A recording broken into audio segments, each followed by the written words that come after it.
In front of me is DOOGEE T10, and today I would like to show you how you can operate app permissions on this DOOGEE device. First of all, go into Settings and scroll down to access Privacy. Then click on Permission Manager and tap on one of your device's options that you wish to manage, like Location.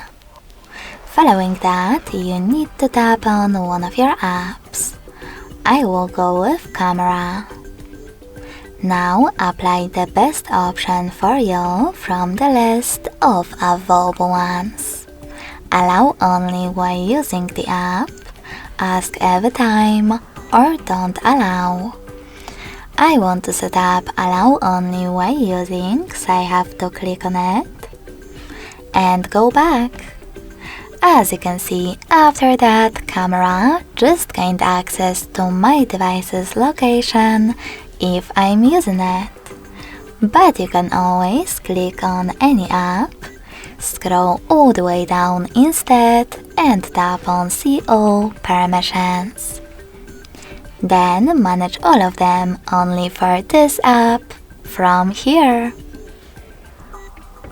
Thanks so much for watching. If you enjoyed this video, smash that like button, comment and subscribe. Bye!